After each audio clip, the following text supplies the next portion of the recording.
ইতিহাস পরিবর্তন করে আর কোথাকার কি ব্রিটিশ বিরোধী আন্দোলন কিংবা পাকিস্তানের ইতিহাসের মধ্যে বা 47-এর ইতিহাস ঢুকানো হচ্ছে নতুন করে। এই হচ্ছে আমাদের কোটা বিরোধী আন্দোলনের অগ্রনায়কদের ভূমিকা। আজকের এই ভিডিওটা অতি গুরুত্বপূর্ণ। দেখা মাত্র প্রত্যেকটা বাংলাদেশী নাগরিক এটা ভিডিওটা শেয়ার করে দিবেন। আমাদের বিপ্লবীরা যতই স্বপ্ন দেখাক, তাদের বিপ্লব যে ফাঁপানো বেলুনের মতন চুপসে যেতে সময় লাগবে না বা লাগার কথা নেই, বা আমরা অনেকেই বুঝে গেছি, এ কথা তো সত্য। আসুন আমরা এই পর্বে একটা নিরেট বাস্তবতা নিয়ে কথা বলি। চাকরি ক্ষেত্রে কোটা বিরোধী যে আন্দোলন শুরু হয়েছিল, যে বৈষম্য বিরোধী ছাত্র আন্দোলনের সমন্বয়কেরা আন্দোলনটি গড়ে তুলেছিল, তারা আসলে কোথায়? চাকরিতে মেধাবীদের অবস্থান নিয়ে অথবা দেশের শিক্ষাঙ্গনকে আরো উৎকর্ষ করতে তারা কতটুকু অবদান রাখতে পারছে বা রাখার চেষ্টা করছে বা কথা বলছে, খুব ভাইটাল একটি কোশ্চেন। তারা তো একটা উজ্জ্বল ভবিষ্যতের জন্য এই আন্দোলনটি শুরু করেছিল, তাই না? সেখান থেকে তারা আজ কোন পথে যাচ্ছে? তার মানে ঘুরে ফিরে রাজনীতিকেই সবাই পুঁজি করার চেষ্টা করছে, এবং রাজনীতি যে একটা ভালো ব্যবসা তারা নিজেরাও বুঝে গেছে, বলতে বাধ্য হচ্ছে এই কথাগুলো বলতে। এই কথাগুলো কেন বলছি?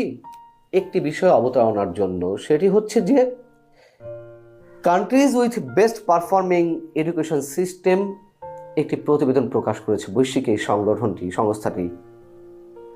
তার মধ্যে বাংলাদেশের শিক্ষার্থীরা তাদের যে চৌকস জ্ঞান ভিত্তিক পারদর্শিতা, সেটির অভাবে কতটা পিছিয়ে রয়েছে তা এখানে স্পষ্ট হয়ে উঠেছে। 93টি দেশের র্যাঙ্কিং হয়েছে কোন দেশের শিক্ষার্থীরা কতটা এগিয়ে রয়েছে, বৈশ্বিক বিভিন্ন সংস্থা বা বহুজাতিক কোম্পানিগুলোতে শীর্ষ পদে অবস্থান নিতে পারছে, সেই সম্পর্কে তারা একটি জরিপ চালিয়েছে। তার মধ্যে বাংলাদেশের কোনো নামগন্ধ নেই। কেন নেই সেটিও আমরা সবাই জানি, এবং এখানের কারণটিও উঠে এসেছে বিশ্লেষণ করতে গিয়ে, যে দেশের শিক্ষা এবং কর্মসংস্থান খাত সংশ্লিষ্টদের সঙ্গে কথা বলে জানা গেছে যে আন্তর্জাতিক মানদণ্ড পূরণ করতে পারছে না দেশের অধিকাংশ উচ্চ শিক্ষা প্রতিষ্ঠান, এবং বিশ্ববিদ্যালয়গুলোর গবেষণা কার্যক্রম এবং এর মান নিয়েও বিস্তর প্রশ্ন উঠেছে। অভিযোগ রয়েছে যে শিক্ষা এবং পাঠ্যক্রম নিয়ে এর প্রভাব পড়ছে শিক্ষার্থীদের ক্যারিয়ারে। এবং আমরা যে পাঠ্যক্রম শব্দটা উচ্চারণ করলাম, এই পাঠ্যক্রম প্রতি বছর যে পরিবর্তন, দফায় দফায় আওয়ামী লীগ একটা করে গেছে, এখন এবার ইস্যু করছে ধর্মীয় ভিত্তিতে কতটুকু কি ইনক্লুড হবে, কোনটা বাদ যাবে, ইতিহাস মুছে ফেলার যে একটি চেষ্টা আমরা দেখছি, সেই চেষ্টার জায়গা থেকে মুক্তিযুদ্ধের ইতিহাস পরিবর্তন করে আর কোথাকার কি ব্রিটিশ বিরোধী আন্দোলন কিংবা পাকিস্তানের ইতিহাসের মধ্যে বা 47-এর ইতিহাস ঢুকানো হচ্ছে নতুন করে। এই হচ্ছে আমাদের কোটা বিরোধী আন্দোলনের অগ্রনায়কদের ভূমিকা।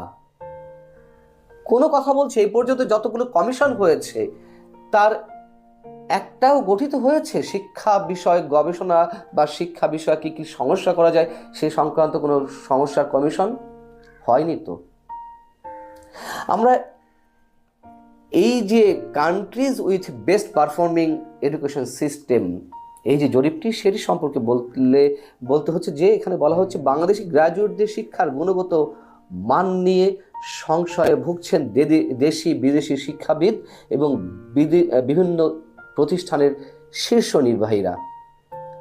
এখানে বলা হচ্ছে যে বাংলাদেশে উচ্চশিক্ষায় শিক্ষিতদের গুণগত কর্মসংস্থানে এর নেতিবাচক প্রভাব পড়ছে। দেশের অল্প কয়েকটি সরকারি বেসরকারি বিশ্ববিদ্যালয় ছাড়া অধিকাংশ উচ্চ শিক্ষা প্রতিষ্ঠানের শিক্ষার্থীরা এখনও আন্তর্জাতিক বাজারে কাঙ্ক্ষিত কর্মসংস্থান পেতে হিমশিম খাচ্ছেন। এবং আমরা যখন ভারত বিরোধী ধোঁয়া তুলি, শুনতে খুব খারাপ লাগতে পারে, অবশ্য আমি নিজেও ভারতের আগ্রাসনের বিরুদ্ধে চরম বিরোধী একজন মানুষ, কিন্তু বাস্তবতা স্বীকার করে নিতে হবে বাংলাদেশে যেই বেসরকারি প্রতিষ্ঠানগুলো রয়েছে সেখানে বিভিন্ন উচ্চ পদে ভারতীয়রাও রয়েছে। তারা কেন ভারতীয়দের বেছে নিচ্ছে? এটা তাদের দোষ নাকি আমাদের দেশের সরকারের পর্যায়ক্রমে বিভিন্ন সরকারের যে অদূরদর্শী সম্পন্ন দৃষ্টিভঙ্গি এবং শিক্ষাক্ষেত্রে চরম উদাসীনতার পরিচয় বহন করে যে সরকারগুলো, তার কারণটা এই অবস্থা? বেসরকারি প্রতিষ্ঠান তো তার ব্যবসায় যেটি লাভ হবে সেইভাবে যোগ্য লোকদের বেছে নেবে, এর বাইরে তো কিছু করবে না। কিন্তু আমরা শুধু খুঁজি কি ব্যাপার, কই 5 লক্ষ বা 26 লক্ষ ভারতীয় এখানে বসে আছে, খুব গরম গরম তেজদীপ্ত বাণী আমরা উচ্চারণ করি। এই ছাত্র সমন্বয়করা তারা গলা ফাটিয়ে তুলেছে যে এই ভারতীয়দের বের করতে হবে। বের করুন, আমরা একমত, কোনো সমস্যা নেই। কিন্তু দেশের শিক্ষা ব্যবস্থার পরিবর্তন না করে এখন রাজনীতির সব ধরনের বন্দোবস্ত তারা চালু করতে চাচ্ছে। এই যে জরিপটি, এখানে 16টি ডাটা পয়েন্টে 1,96,300 ব্যক্তির উপর পরিচালিত হয়েছে।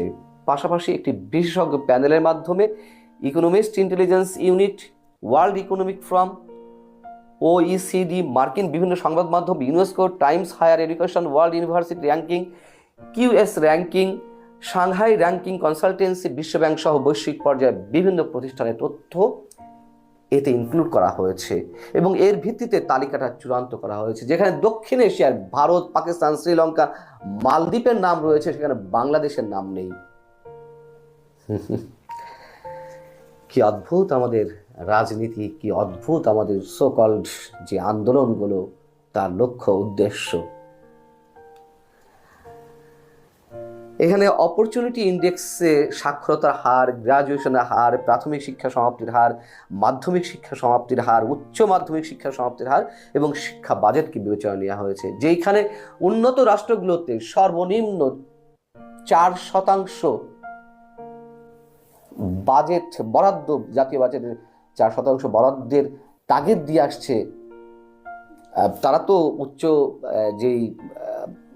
উচ্চ মাপের যে দেশগুলো রয়েছে তারা 6% পর্যন্ত বরাদ্দ রাখে, কিন্তু জাতিসংঘের ইউনেস্কো 4% বরাদ্দের জন্য, ন্যূনতম বরাদ্দের জন্য তারা অনুরোধ জানিয়ে আসছে, পরামর্শ দিয়ে আসছে। সেখানে বাংলাদেশের শিক্ষা খাতের বাজেট 2% কম এবং দিনকে দিন সেটি কমছে। এখন এই যে স্কোরিংগুলো করা হয়েছে সেগুলো অধিকাংশই বৈশ্বিক পর্যায়ে সব জায়গাতে বাংলাদেশ বেশ পিছিয়ে। দেশে বর্তমানে যে 163টি সরকারি বেসরকারি বিশ্ববিদ্যালয় রয়েছে আমরা জানি, তার মধ্যে 130টি বিশ্ববিদ্যালয়ের যে শিক্ষক সংকট, গবেষণাগারের অপ্রতুলতা, এগুলো তো সারা বছর ধরে নানান গণমাধ্যমে রিপোর্ট হচ্ছে, কিন্তু সেখানে লক্ষ্য করার সময় কোথায় আমাদের সরকারগুলোর? এমনকি বর্তমান যে বৈষম্য বিরোধী অন্তর্বর্তী সরকার রয়েছে, আমি এটিকে বৈষম্য বিরোধী অন্তর্বর্তী সরকারই বলছি, সব জায়গায় বৈষম্য সৃষ্টি করা হচ্ছে, বিশেষ করে শিক্ষাক্ষেত্রেও বৈষম্য সৃষ্টি করা হচ্ছে।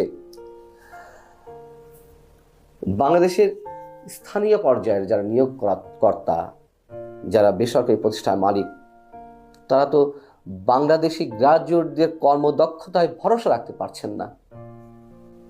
রাখবেন কি করে? কোনো মানদণ্ডে আমাদের শিক্ষার্থীরা পড়ে, শুনতে খারাপ লাগতে পারে, এবং আন্তর্জাতিক পর্যায়ে যে শিক্ষার্থীরা রয়েছে হাতে গোনা আমরা দেখি, কালে ভদ্রে কোথাও কোথাও তাদের সাথে প্রতিযোগিতায় টিকে যাচ্ছে, সেটা নিয়ে আমরা বুক ফুলিয়ে কথা বলি। কিন্তু সার্বিকভাবে এবং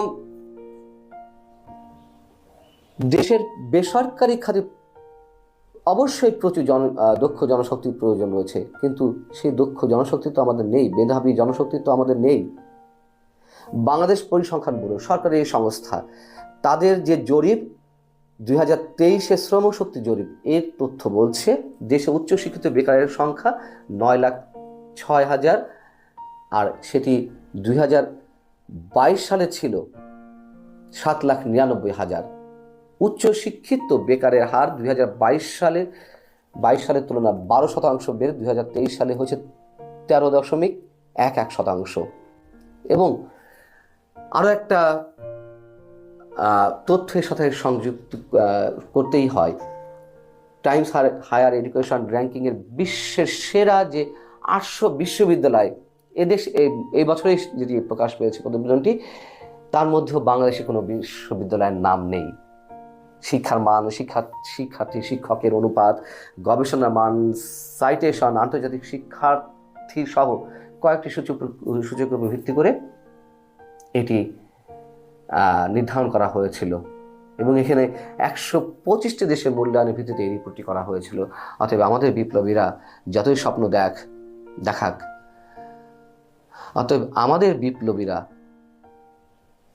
স্বপ্ন দেখাক, তাদের বিপ্লব যে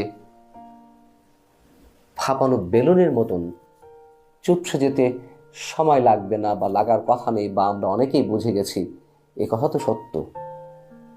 আল্লাহ হাফিজ। আজকের এই ভিডিওটা অতি গুরুত্বপূর্ণ। দেখা মাত্র প্রত্যেকটা বাংলাদেশি নাগরিক এটা ভিডিওটা শেয়ার করে দিবেন।